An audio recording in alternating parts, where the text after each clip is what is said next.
अथ दशमोऽध्यायः। श्रीभगवानुवाच भूय एव महाबाहो शृणु मे परमं वचः यत्नेऽहं प्रीयमाणाय वक्ष्यामि हितकाम्यया। Lord Shri Krishna said, Now, O Prince, listen to my supreme advice, which I give thee for the sake of thy welfare, for thou art my beloved. Shri भगवान ने कहा, हे महाबाहो, पुनः तुम मेरे परम वचनों का श्रवण करो, जो मैं तुझ अतिशय प्रेम रखने वाले के लिए हित की इच्छा से कहूँगा।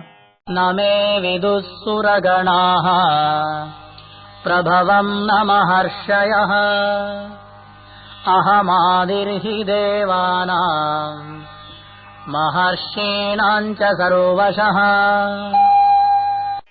Neither the professors of divinity nor the great ascetics know my origin, for I am the source of them all. मेरी उत्पत्ति को न देवतागण जानते हैं और न महर्षि जन, क्योंकि मैं सब प्रकार से देवताओं और महर्षियों का भी आदि कारण हूँ।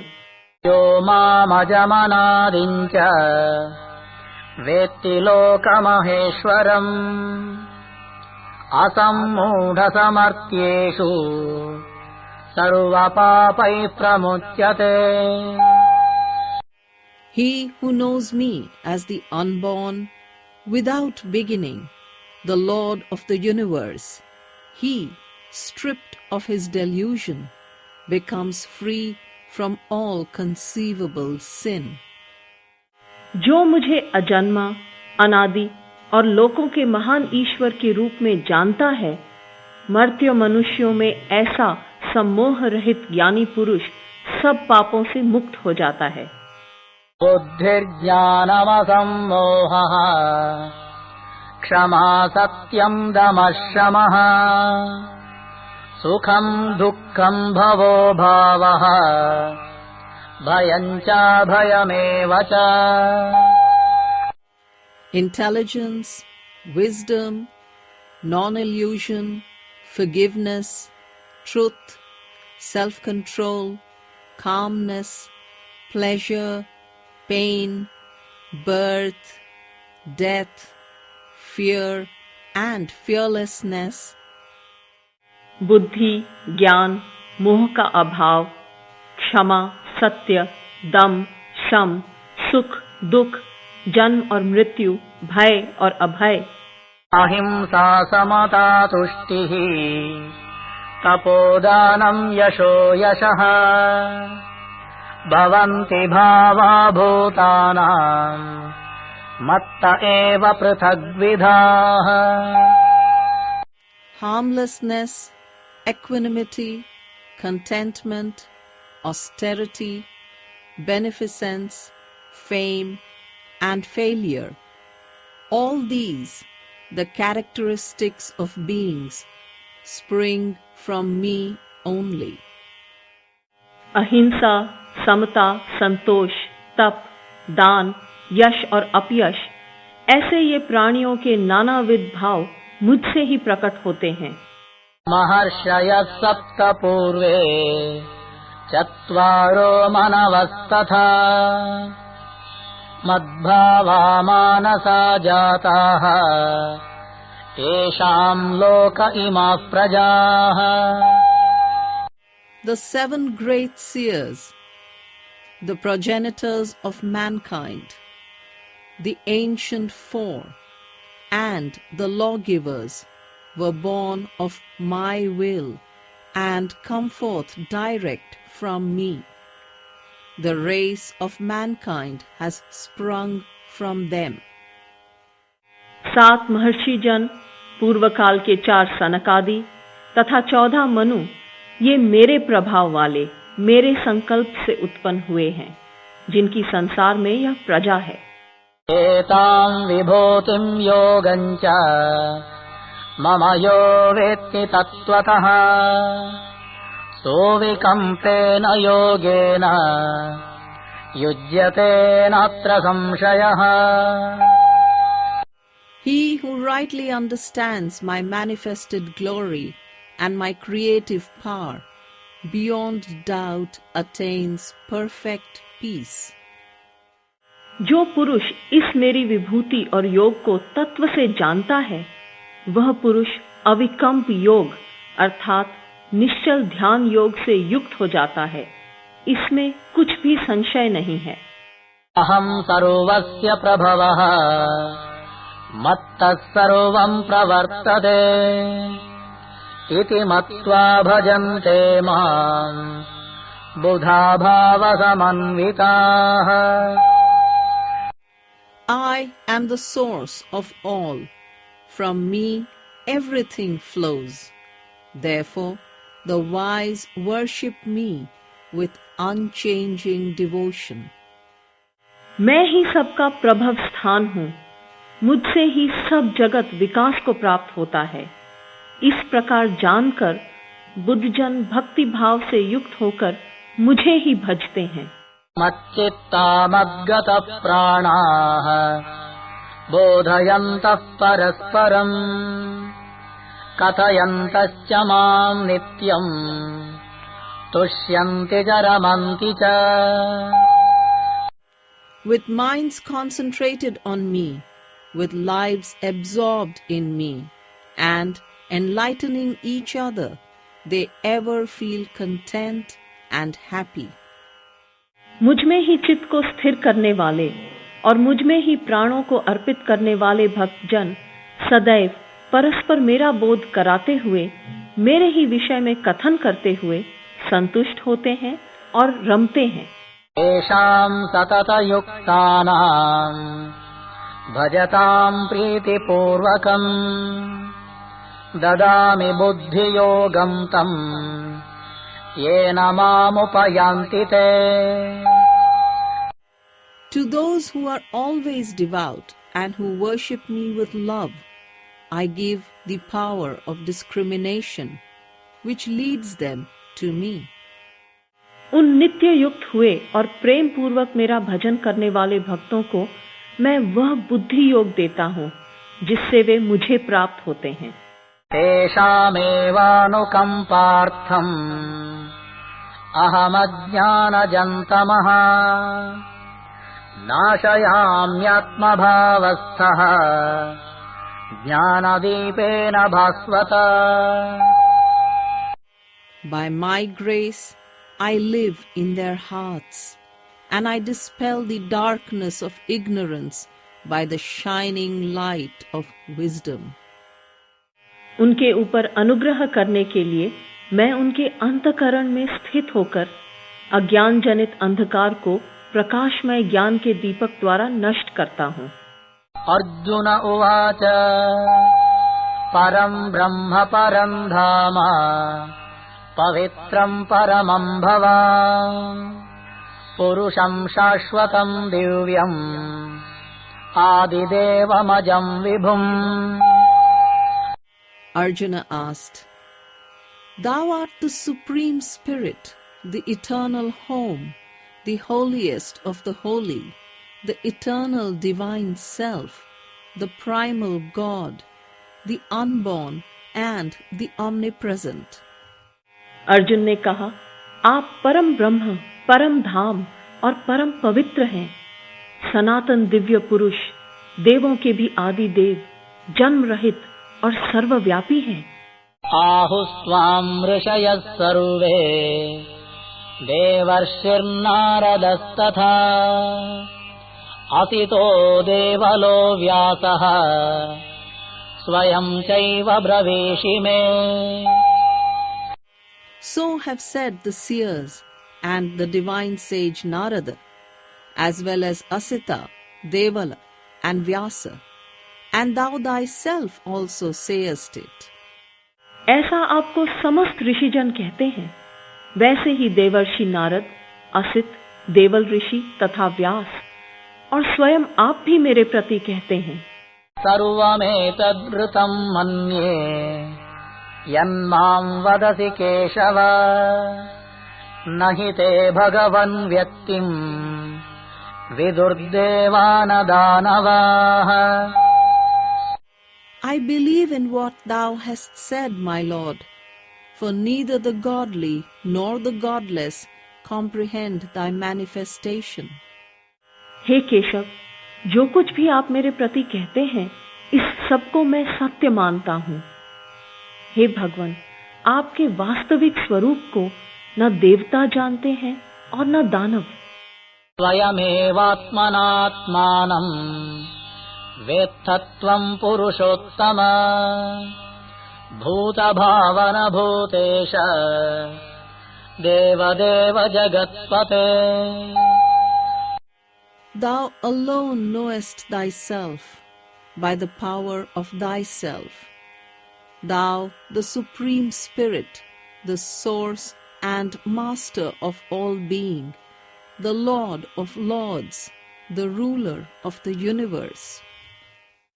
हे पुरुषोत्तम, हे भूत भावन, हे भूतेश, हे देवों के देव, हे जगत के स्वामी, आप स्वयं ही अपने आप को जानते हैं। वक्तुमर्हस्य शेषेण दिव्या ह्यात्मविभूतयः याभिर्विभूतिभिर्लोकान् इमां स्वं व्याप्य तिष्ठति। Please tell me all about thy glorious manifestations, by means of which thou pervadest the world. आप ही उन अपनी दिव्य विभूतियों को अशेषतः कहने के लिए योग्य हैं, जिन विभूतियों के द्वारा इन समस्त लोकों को आप व्याप्त करके स्थित हैं। कथं विद्यामहं योगिन् त्वां सदा परिचिन्तयन् केषु केषु च भावेषु चिन्त्योऽसि भगवन्मया। O Master, how shall I, by constant meditation, know thee? My Lord, what are thy various manifestations through which I am to meditate on thee? हे योगेश्वर, मैं किस प्रकार निरंतर चिंतन करता हुआ आपको जानूं, और हे भगवान, आप किन किन भावों में मेरे द्वारा चिंतन करने योग्य हैं? विस्तरेणात्मनो योगम् विभूतिम् च जनार्दन भूयः कथय तृप्तिर्हि शृण्वतो नास्ति मे मृतम्। Tell me again, I pray, about the fullness of thy power and thy glory, for I feel that I am never satisfied when I listen to thy immortal words. हे जनार्दन, अपनी योग शक्ति और विभूति को पुनः विस्तार पूर्वक कहिए, क्योंकि आपके अमृतमय वचनों को सुनते हुए मुझे तृप्ति नहीं होती। श्री भगवानुवाच हन्त ते कथयिष्यामि दिव्या ह्यात्मविभूतयः प्राधान्यतः कुरु श्रेष्ठ नास्त्यन्तो विस्तरस्य मे। Lord Shri Krishna replied, So be it, my beloved friend. I will unfold to thee some of the chief aspects of my glory. Of its full extent, there is no end. Shri भगवान ने कहा, हंत, अब मैं तुम्हें अपनी दिव्य विभूतियों को प्रधानता से कहूंगा। हे कुरुश्रेष्ठ, मेरे विस्तार का अंत नहीं है। अहमात्मा गुडाकेश सर्वभूताशयस्थितः अहमादिश्च मध्यम् च भूतानामन्त एव च। O Arjuna, I am the Self seated in the hearts of all beings. I am the beginning and the life, and I am the end of them all.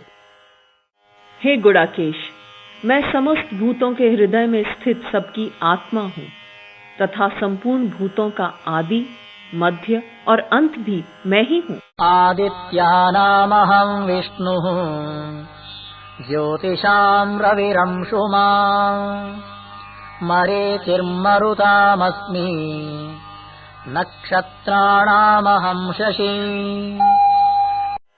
Of all the creative powers, I am the creator. Of luminaries, the sun, the whirlwind among the winds, and the moon among planets. मैं 12 आदित्यों में विष्णु और ज्योतियों में अंशुमान सूर्य हूँ। मैं 49 मरुतों में मरीचि हूँ और नक्षत्रों में शशि हूँ। वेदानां सामवेदोऽस्मि, देवानामस्मि वासवः, इन्द्रियाणां मनश्चास्मि, भूतानामस्मि चेतना। Of the Vedas, I am the hymns. I am the electric force in the powers of nature. Of the senses, I am the mind, and I am the intelligence in all that lives. मैं वेदों में सामवेद हूँ, देवों में वासव इंद्र हूँ। मैं इंद्रियों में मन और भूत प्राणियों में चेतना हूँ। रुद्राणां शङ्करस्यास्मि, वित्तेषो यक्षरक्षसां, वसूनां पावकस्यास्मि, मेरुशिखरिणामहम्। Among forces of vitality, I am the life. I am Mammon to the heathen and the godless. I am the energy in fire, earth, wind, sky, heaven, sun, moon, and planets. And among the mountains, I am the Mount Meru. मैं 11 रुद्रों में शंकर हूँ और यक्ष तथा राक्षसों में धनपति कुबेर हूँ। 8 वसुओं में मैं अग्नि हूँ तथा शिखर वाले पर्वतों में मेरु हूँ। पुरोधसाञ्च मुख्यं मां विद्धि पार्थ बृहस्पतिम्, सेनानीनामहं स्कन्दः, सरसामस्मि सागरः। Among the priests, know, O Arjuna, that I am the apostle Brihaspati. Of generals, I am Skanda, the commander-in-chief, and of waters, I am the ocean. हे पार्थ, पुरोहितों में मुझे बृहस्पति जानो। मैं सेनापतियों में स्कंद और जलाशयों में समुद्र हूँ। महर्षीणां भृगुरहं, गिरामस्मैकमक्षरम्, यज्ञानां जपयज्ञोऽस्मि, स्थावराणां हिमालयः। Of the great seers, I am Bhrigu. Of words, I am Om. Of offerings, I am the silent prayer. Among things immovable, I am the Himalayas. मैं महर्षियों में भृगु और वाणी में एकाक्षर ओंकार हूँ। मैं यज्ञों में जप यज्ञ और स्थावरों में हिमालय हूँ। अश्वत्थः सर्ववृक्षाणां, देवर्षीणां च नारदः, गन्धर्वाणां चित्ररथः, सिद्धानां कपिलो मुनिः। Of trees, I am the sacred fig tree. Of the divine seers, Narada. Of the heavenly singers, I am Chitraratha, their leader. And of sages, I am Kapila. मैं समस्त वृक्षों में अश्वत्थ पीपल हूँ और देवर्षियों में नारद हूँ। मैं गंधर्वों में चित्ररथ और सिद्ध पुरुषों में कपिल मुनि हूँ। उच्चैश्रवसमश्वानां, विद्धि माममृतोत्तमम्, ऐरावतं गजेन्द्राणां, नराणां च नराधिपम्। Know that among horses I am Pegasus, the heaven-born. Among the lordly elephants I am the white one, and I am the ruler among men. अश्वों में अमृत से उत्पन्न हुए उच्च श्रवा नामक अश्व, हाथियों में ऐरावत और मनुष्यों में राजा मुझे ही जानो। आयुधानामहं वज्रं, धेनूनामस्मि कामधुक्, प्रजनश्चास्मि कन्दर्पः सर्पाणामस्मि वासुकिः I am the thunderbolt among weapons. Of cows, I am the cow of plenty. I am passion in those who procreate, and I am the cobra among serpents. मैं शस्त्रों में वज्र और धेनुओं में कामधेनु हूँ। प्रजा उत्पत्ति का हेतु कंदर्प मैं हूँ और सर्पों में वासुकी हूँ। अनन्तश्चास्मि नागानां वरुणो यादसामहम् पितॄणामर्यमा चास्मि यमः संयमतामहम्। I am the king python among snakes.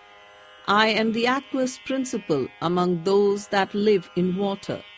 I am the father of fathers, and among rulers I am death.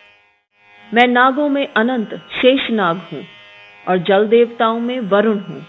मैं पितरों में अर्यमा हूँ और नियमन करने वालों में यम हूँ। प्रह्लादश्चास्मि दैत्यानां कालः कलयतामहम् मृगाणां च मृगेन्द्रोऽहम् वैनतेयश्च पक्षिणाम्। And I am the devotee Prahlad among the heathen. Of time, I am the eternal present. I am the lion among beasts and the eagle among birds. मैं दैत्यों में प्रहलाद और गणना करने वालों में काल हूँ। मैं पशुओं में सिंह और पक्षियों में गरुड़ हूँ। पवनः पवतामस्मि रामः शस्त्रभृतामहम् झषाणां मकरश्चास्मि स्रोतसामस्मि Jahnavi. I am the wind among purifiers, the king Rama among warriors. I am the crocodile among the fishes, and I am the Ganges among rivers. मैं पवित्र करने वालों में वायु हूँ और शस्त्रधारियों में राम हूँ तथा मत्स्यों में मैं मगरमच्छ और नदियों में मैं गंगा हूँ। सर्गाणामादिरन्तश्च मध्यं चैवाहमर्जुन अध्यात्मविद्या विद्यानां वादः प्रवदतामहम्। I am the beginning, the middle, and the end in creation. Among sciences, I am the science of spirituality. I am the discussion among disputants. हे अर्जुन, सृष्टियों का आदि, अंत और मध्य भी मैं ही हूँ। मैं विद्याओं में अध्यात्म विद्या और विवाद करने वालों में अर्थात विवाद के प्रकारों में मैं वाद हूँ।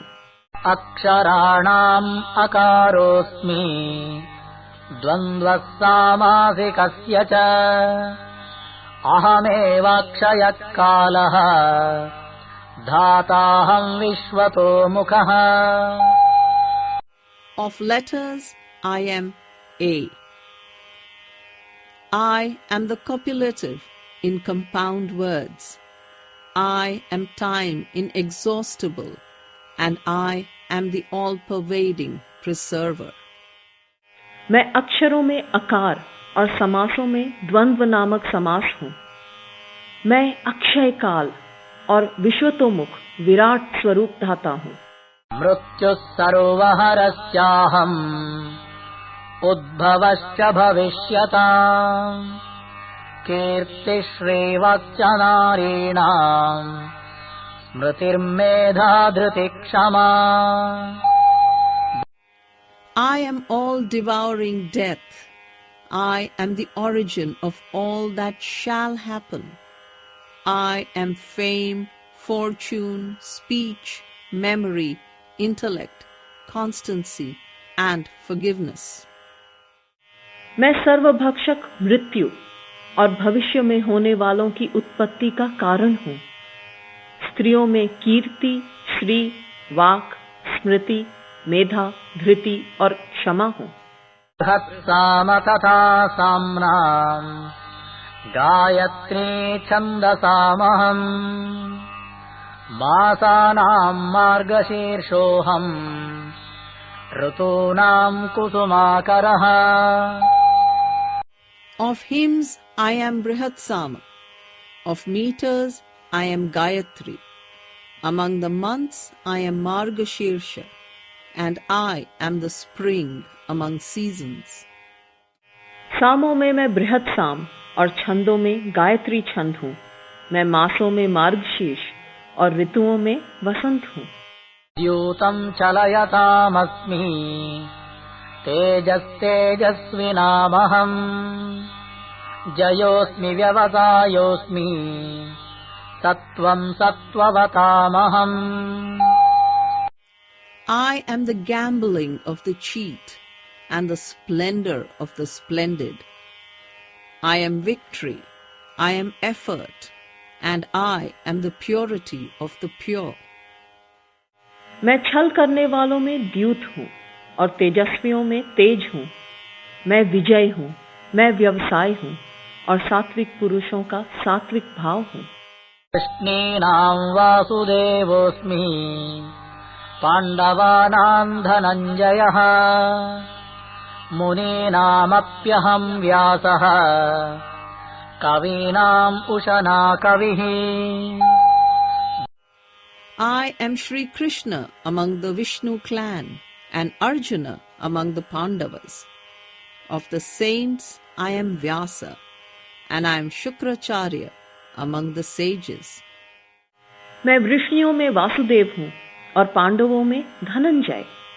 मैं मुनियों में व्यास और कवियों में उष्णा कवि हूँ. दण्डो दमयतामस्मि नीतिरस्मि जिगीषताम् मौनम् चैवास्मि गुह्यानाम् ज्ञानम् ज्ञानवतामहम्. I am the scepter of rulers, the strategy of the conquerors, the silence of mystery, the wisdom of the wise. मैं दमन करने वालों का दंड हूँ और विजयच्छुओं की नीति हूँ. मैं गुह्यों में मौन हूँ और ज्ञान वालों का ज्ञान हूँ. यच्चापि सर्वभूतानाम् बीजम् तदहमर्जुन न तदस्ति विना यत् स्याद् मया भूतम् चराचरम्. I am the seed of all being, O Arjuna. No creature, moving or unmoving, can live without me. हे अर्जुन, जो समस्त भूतों की उत्पत्ति का बीज है वह भी मैं ही हूँ, क्योंकि ऐसा कोई चर और अचर भूत नहीं है जो मुझसे रहित है. नान्तोऽस्ति मम दिव्यानाम् विभूतेनाम् परन्तप एष तूद्देशतः प्रोक्तः विभूतेर्विस्तरो मया. O Arjuna, the aspects of my divine life are endless. I have mentioned but a few by way of illustration. हे परंतप, मेरी दिव्य विभूतियों का अंत नहीं है. अपनी विभूतियों का ये विस्तार मैंने एक देश से अर्थात संक्षेप में कहा है. यद्यद्विभूतिमत्सत्त्वम् श्रीमदूर्जितमेव वा तत्तदेवावगच्छत्वम् मम तेजोंशसम्भवम्. Whatever is glorious, excellent, beautiful and mighty, be assured that it comes from a fragment of my splendor. जो कोई भी विभूति युक्त, कांति युक्त अथवा शक्ति युक्त वस्तु या प्राणी है, उसको तुम मेरे तेज के अंश से ही उत्पन्न हुई जानो. अथवा बहुनैतेन किं ज्ञातेन तवार्जुन विष्टव्याहमिदं कृत्स्नम् एकांशेन स्थितो जगत्. But what is the use of all these details to thee? O Arjuna, I sustain this universe with only small part of myself. अथवा हे अर्जुन, बहुत जानने से तुम्हारा क्या प्रयोजन है? मैं इस संपूर्ण जगत को अपने एक अंश मात्र से धारण करके स्थित हूं।